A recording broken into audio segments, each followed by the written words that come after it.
निकाय चुनाव की नामांकन की प्रक्रिया आज समाप्त हो गई है। सभी प्रत्याशियों ने अपनी जान झोंक दी है और जनता को रुझाने में अलग अलग दावे करते नजर आ रहे हैं।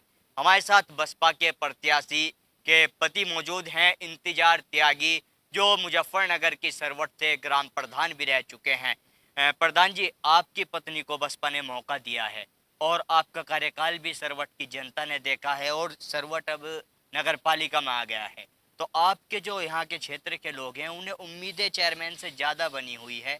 उनका कहना है कि ग्रामीण क्षेत्र नगर पालिका में आया है तो शायद कुछ सुधार हो जाए। तो किस तरह से देखते हैं इस पूरे चुनाव को और किस तरह की योजना तैयार की? जो हमारा क्षेत्र पहले ग्राम सरवट हुआ करता था, अब नगर पंचायत नगर पालिका में जुड़ गया है। उस वजह से इनको बहुत आशा है ग्रामवासियों को। तो किस तरह का कार्य होने वाला है अगर जनता आपको मौका दे? सरवट में जो पहले अब 2 योजना में प्रधान बन रहे हैं, उन्होंने किसी ने कार्य करके नहीं दिखाया। जो हम 2010 से 15 तक प्रधान रहे, हमने 132 सड़कें बनाई, 2 टंकी बनाई, सभी विकास कार्य पूरा किया है। नामांकन के दौरान हमने आपकी जो धर्मपत्नी प्रत्याशी बनाई गई हैं उनसे भी बात की है। उनके इंटरव्यू चलने के बाद आपके क्षेत्र की जनता की प्रतिक्रियाएं सामने आ रही हैं। उनका कहना है कि हमने आपका भी कार्यकाल देखा है, जब कुछ नहीं हो पाया अब क्या हो पाएगा। जब हमारा कार्यकाल था तब केवल सरवट में एक साल में 16 लाख रुपए आते थे और क्षेत्र इतना बड़ा था, 40,000 वोट है सरवट वासियों की, तो चल एक साल में जो 18 लाख रुपए आते हैं उसमें क्या कर सकता है आदमी। फिर भी हमने जितने पैसे आए उससे भी अधिक अपने जेब से भी लगाकर कार्य पूरा किया।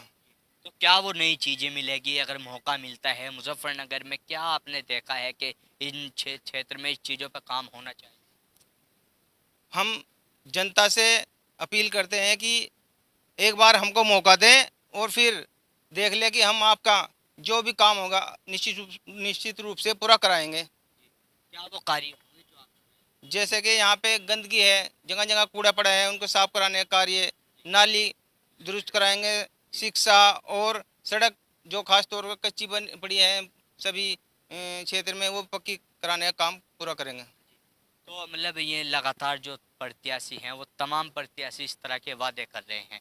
जनता आप पे क्यों विश्वास करे? आप जनता के लिए क्या वो चीज अलग करने वाले हैं कि जनता आप पे विश्वास? हम जनता को साथ लेकर चलेंगे शिक्षा पे, और जो जगह शहर में जगह जगह जाम हैं उनकी व्यवस्था ठीक करेंगे। उस वजह से जो नगर पालिका में भ्रष्टाचार है उसे मुक्त करेंगे। तो हम सब मुद्दों को लेकर साथ चलेंगे। नगर पालिका में चेयरमैन जो भी बनता है लगातार एक मुद्दा गरमाता है, भ्रष्टाचार का उस पर लगातार आरोप लगता है। तो आप उन आरोपों को किस तरह से देखते हैं? किस तरह से जनता के बीच जाकर ये चीजें क्लियर कर पाओगे कि आरोप न लगे? हम जनता के बीच जाकर जो कार्य करेंगे निश्चित रूप से उसको हम पूर्ण सच्चाई से और ईमानदारी से पूरा करेंगे। विधानसभा चुनाव की बात हो, लोकसभा की बात हो, अभी निकाय चुनाव चल रहे हैं। जिस पार्टी से आप चुनाव में प्रत्याशी बनाए गए हैं, आपकी पत्नी को बसपा बसपा का जो है बैकफुट पे इस समय राजनीति में माना जाता है कि बसपा के लोग अब कम नजर आते हैं और पार्टियों में एक्टिविटी ज़्यादा है, विपक्ष में और पार्टियों को जो है गंभीरता से लिया जा रहा है। नहीं, बसपा के जितने लोग हैं आप देख लेना कि यहाँ पे पिछली बार विधानसभा चुनाव हुए थे, जितने दलित समाज के लोग हैं हर विधानसभा 20,000 से लेकर 30,000 वोट देने का काम दलित समाज ने किया है। ये लोग निश्चित रूप से जो बहकावे का काम करते हैं, ये एक षड्यंत्र रचाते हैं। मुस्लिम प्रत्याशी आप चुने गए हैं तो मुस्लिमों के लिए क्या चीज़ें होने वाली है? भारतीय जनता पार्टी पर लगातार जो आरोप लगते हैं कि मुस्लिमों का शोषण हो रहा है, अत्याचार हो रहा है। हम सभी को साथ लेकर चलेंगे, उसमें हिंदू हो, मुस्लिम हो, दलित हो, सबको साथ लेकर चलेंगे। सरवट की सड़कों के हालात आपने देखे। अभी हम आपके घर पे जब पहुंच रहे थे, आपके घर से कुछ ही चंद कदम की दूरी पर कब्रिस्तान के सामने के जिस तरह से गंदगी के हालात हैं। यहाँ पे ये बहुत सरवट में मैन मुंदा बनाया हुआ है, सामने कब्रिस्तान है और वहाँ पे कूड़ा डालते हैं, पूरे नगरवासियों को आता है। तो इसको हम फर्स्ट प्राथमिकता रहेगी कि हम इसको हटाने का काम करेंगे और नया कूड़ा घर घर अलग से बनवाने का काम करेंगे। आप ही के क्षेत्र में मदीना चौक से रोड की ओर जो रास्ता कच्ची सड़क बोलता है, उस पर शमशान घाट भी है, धार्मिक स्थल भी हैं और शिक्षा के मंदिर भी हैं, कॉलेज भी, स्कूल भी उस पे हैं, हॉस्पिटल भी हैं, बहुत सारी चीज़ें हैं। लेकिन वो रास्ता जो है विकास कार्य की राह तक रहा है, उसके हालात बेहद ख़राब हैं। हमने बार बार जो पूर्व चेयरमैन रही है उसको कई बार लिखा है, जाकर कहा है कि यहाँ के आके देखो कितना पानी भर रहा है, क्या व्यवस्था है यहाँ पे। लेकिन उनके फिर भी कहने पर भी उनके कुछ भी उनके कानों तक ये बात नहीं पहुँच सकी कि भाई हम ये कार्य कराएं। आप देख लेना कितना पानी भरा है, बहुत व्यवस्था खराब है। तो हम इसे फर्स्ट प्राथमिकता पे इस काम को कराने का काम करेंगे। जिस पार्टी से आप प्रत्याशी आपकी पत्नी को बना है बसपा पे लगातार आरोप लगते हैं कि बिना पैसे दिए तो वहाँ पे टिकट की बात करना भी एक तरह से गुनाह माना जाता है। आप क्या कहना चाहोगे इस पूरी प्रक्रिया में, कितनी सच्चाई होती है इन बातों में? ये सब बेबुनियाद बात है। ये विपक्ष वाले कुछ मुद्दा ढूंढते रहते हैं, क्योंकि विपक्ष के पास कोई बात तो रही नहीं है। और आप देख लेना कि इसमें सबसे बड़ा विरोधी कौन है, दलित मुस्लिमों का विरोधी कौन है। अखिलेश यादव ने क्या करके दिखाया है, इसने बिल्कुल इसकी सोच आप सबको पता है। अब सभी मुसलमान भाई और दलित भाई समझ चुके हैं कि इस बार नगर निकाय चुनाव में इनको हम इस मुंहतोड़ जवाब देंगे। तमाम पार्टियां नगर निकाय चुनाव को 2024 के चुनाव से जोड़कर देख रही है। निकाय चुनाव में जिस पार्टी के प्रत्याशी को सफलता मिलती है, कहीं ना कहीं उसका कद पार्टी में बढ़ जाएगा। हमको ऐसा लग रहा है कि हम जगह जगह जा रहे हैं, हमें पूर्ण रूप से पूरा सहयोग मिल रहा है। हर बस्ती में हिंदू भी है, दलित भी है, मुस्लिम भी है। अब के हम हमारी सीधी सीधी फाइट भाजपा से है और हम निश्चित रूप से आपके सबके सहयोग से नगर पालिका में अपना अध्यक्ष बसपा चुनकर रहेगी। तो देखिए, लगातार ये बड़े बड़े दावे कर रहे हैं। इन दावों की सच्चाई तो चुनाव जीतने के बाद ही सामने आएगी।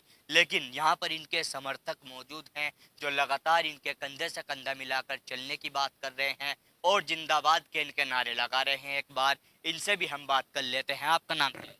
काजी शिबली एडवोकेट। वकील साहब, आप तो एक अच्छे पढ़े लिखे अधिवक्ता हैं, तो किस तरह की उम्मीदें हैं? इतना साथ देने का कारण क्या है? तो साथ देने का कारण मैं बताऊँ आपको। सरवट पहले ग्राम होता था, गांव में आता था। प्रधान जी ने पहले भी विकास किया है, बहुत विकास किया और आगे भी उम्मीद है इंशाल्लाह विकास करें। तो इन तमाम उम्मीदों के साथ आप इनके साथ हैं। जी। तो देखिए, लगातार इनकी भी उम्मीदें बनी हुई हैं। आपका नाम क्या है? आप भी तो कुछ बता दो।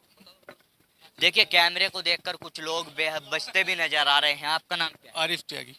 त्यागी जी, आप क्या कहना चाहोगे? किस तरह की उम्मीदें, जो बातें ये बता रहे हैं, कितनी सच्चाई नजर आ रही है इनकी बातों में? ज़्यादातर सारी सच्चाई ही है, क्योंकि इन्होंने पीछे भी बहुत काम करा है, प्रधान थे जब ये, और अब भी है, काम बहुत बढ़िया करा है। अच्छा, जैसे आप ही के क्षेत्र के सरवट के ही कुछ लोगों का कहना है कि जी हमने इनके प्रधान लेते हुए कार्यकाल देखा है, उस समय कुछ नहीं हो पाया, अब क्या करा पाएंगे? ऐसा सबके तो काम नहीं होते ना। अब 100 में एक आधा ऐसा भी हो जाए जो क्या नाम जो है झूठ बोलता है, खुंदक निकालता है खामखा की। बाकी बाकी हमारे प्रधान जी बहुत अच्छे हैं, इस मामले में काम बढ़िया कराते हैं। अच्छा, जैसे प्रधान जी, एक लगातार दिक्कत सामने आ रही है। आपकी जो पत्नी है, जनता का ये कहना है कि जी प्रत्याशी जो है महिला सीट आने के कारण उनकी पत्नी को बना दिया। लोग जानते प्रधान जी को हैं, तो अगर एक मोहर भी चेयरमैन की लगवानी, पहले प्रधान जी से मिलना पड़ेगा, फिर वो उनको आदेश करेंगे। हम डायरेक्ट चेयरमैन से मिलने के लिए क्या आपने योजना तैयार की है कि जनता को चक्कर ना काटने पड़े? ऐसा कुछ नहीं है। हम ये हमेशा जनता के बीच में रहेगी और अपना एक ऑफिस भी, अपने घर पे भी किसी समय कोई भी लोग आए, ये हर समय तैयार मिलेंगे तत्पर। तो देखिए, लगातार इस समस्या का समाधान भी इन्होंने यहाँ पे बताया है। आपका नाम क्या है? समीम।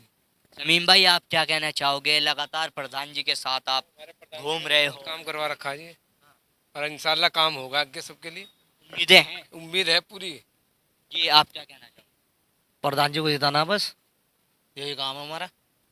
हमने कुछ काम ही नहीं है, आप कुछ काम ही नहीं है, बस यही काम यही काम है कैंडिडेट को जिताना, प्रधान जी को। चुनाव के बाद जैसे लगातार जो है, जो चुनाव जीतने वाले होते हैं, वो उन्हें ढूंढती है जनता।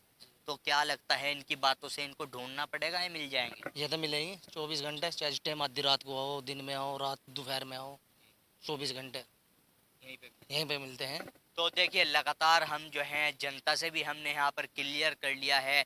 बहरहाल लगातार पूरी कोशिश इनकी जारी है कि किस तरह से इस चुनाव में चेयरमैन पद के रूप में इस बार बसपा अपना प्रत्याशी यहाँ पर लेकर आए और इस बार बसपा के खाते में मुजफ्फरनगर के चेयरमैन पद की ये सीट जा सके। मैं अपने सहयोगी सुधीर चौधरी के साथ Tanveer Malik, India plus news, Muzaffarnagar. India plus news, सिर्फ वही जो सही।